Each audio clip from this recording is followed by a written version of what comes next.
سب سے پہلے یہ سمجھ لیں کہ حضور نے فرمایا نماز میری آنکھوں کی ٹھنڈک ہے. یعنی ہم چونکہ کچھ باتیں بہت زیادہ سنتے ہیں تو اس کا ذائقہ نہیں محسوس کرتے. کبھی حدیث کے لفظوں پر غور کریں. فرمایا نماز میری آنکھوں کی ٹھنڈک ہے. یعنی کہتے ہیں نا آنکھیں ٹھنڈی ہو گئیں.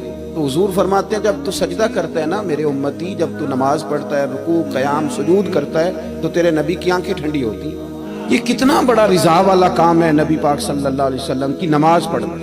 اور حضور کا اپنا نماز کے ساتھ رشتہ یہ تھا کہ سورج گرہن ہوا تو حضور نے نماز کی نیت باندھ لی، چاند گرہن ہوا تو نماز پڑھنے لگے، تیز بارشیں طوفان کی صورت میں آئیں تو نماز پڑھی، بارش نہیں ہوتی تو نماز پڑھی.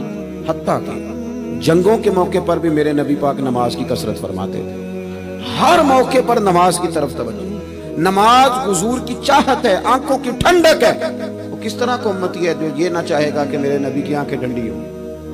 آپ نماز پڑھیں، نماز سے زیادہ باتیں نہ کریں، زیادہ ذہن کو الجھائیں نہ، ورنہ ذہن تھک جاتا ہے. تھوڑی دیر خاموشی اختیار کریں، اللہ کے فیصلوں پہ راضی رہنا سیکھیں. مختصر سی بات کریں، محسوس ہوگا کہ زبان پر حکمت جاری ہونے لگ گئی. اور اپنے آپ کو تھوڑا محدود کرنے کی کوشش کریں، تھوڑا وقت مسلح پہ دیں. ایک کام زندگی میں کریں، زیادہ جگہوں پہ اپنے پیر نہ پھیلائیں، ورنہ کوئی کام بھی ٹھیک نہیں ہوتا. ایک کریں پر صحیح کر کے کریں.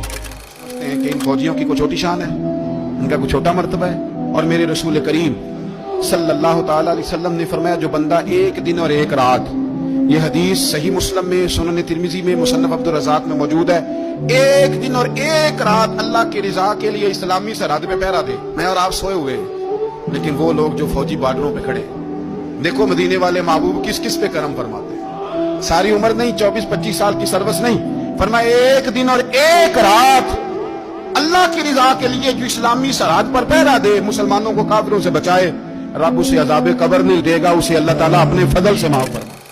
رضی اللہ تعالیٰ عنہ کا زمانہ مبارکہ تھا تو مصر کے بادشاہ کے بیٹے نے ایک عام آدمی کے بیٹے کے ساتھ اپنا گھوڑا دوڑایا تو اس غریب کے بیٹے کا گھوڑا جیت گیا. بادشاہ کے بیٹے کو سبکی محسوس ہوئی تو اس نے اس غریب کے بیٹے کی پشت پر کوڑے مارنے شروع کیے. یہ غریب کا بیٹا روتا ہوا گھر آ گیا تو اس نے کہا عمر ہماری غلطی کیا ہے کہ ہم غریب ہیں، دیکھو میرے بیٹے کی پشت کا کیا حال کیا. حضرت عمر نے اسی وقت بندے دوڑائے، فرمایا پکڑ کے لاؤ گورنر کو بھی اور بیٹے کو بھی. دونوں باپ بیٹا آئے تو کہا بیٹا جب اس نے تیری پشت پر درے مارے تھے تو تو اکیلا تھا؟ کہا ہاں. فرمایا اب تو سارا دربار سجا ہے نا، تو سب کے سامنے درے مار. بیٹے کو درے لگائے اور گورنر صاحب کے لیے حکم جاری کیا کہ ان سے شاہی لباس اتروا کے نا تو انہیں بوریے کا لباس پہناؤ، آج کے بعد گورنر ہی نہیں کریں گے، اونٹ چرایا کریں گے. لوگوں نے کہا حضور گورنر صاحب کا کیا قصور ہے، غلطی تو بیٹے کی تھی. فرمانے لگے اسی کا تو قصور ہے، اسی نے تو اس کے دل میں یہ بات ڈالی ہے کہ تو گورنر کا. محبت کر رہے ہیں نا، اسے بھی پتا ہو کہ آپ اس سے محبت کرتے ہیں.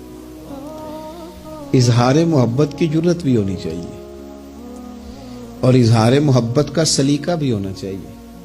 ہمیں آنا چاہیے یہ اظہار کرنا بھی کہ مجھے محبت ہے، یہ بھی ہمیں آنا چاہیے. دیکھو نا لوگ نفرتیں کرتے ہیں تو ان کا اظہار کرتے ہیں کہ نہیں. اور مجھے جی یہ بات نہیں پسند، ناراض نہ ہوئیے گا، میں نہیں اس بات کو. یہ ایک تو کہنے کی طاقت ہے، تو یہ کہنے کی طاقت کیوں نہیں کہ مجھے آپ سے محبت ہے؟ یہ کہنے کی بھی تو طاقت ہونی چاہیے نا. نبی پاک صلی اللہ علیہ وسلم نے وضاحت کی. حضور فرمانے لگے جب تم کسی سے محبت کرو تو اسے بتاؤ کہ میں تم سے محبت کرتا ہوں. مشکات دیکھیے نا، حدیث موجود ہے. فرمایا اسے کہو میں تم سے محبت کرتا ہوں. معنی کیا ہے؟ اسے بتاؤ تاکہ اس کے دل میں بھی تمہاری محبت پیدا ہو جائے.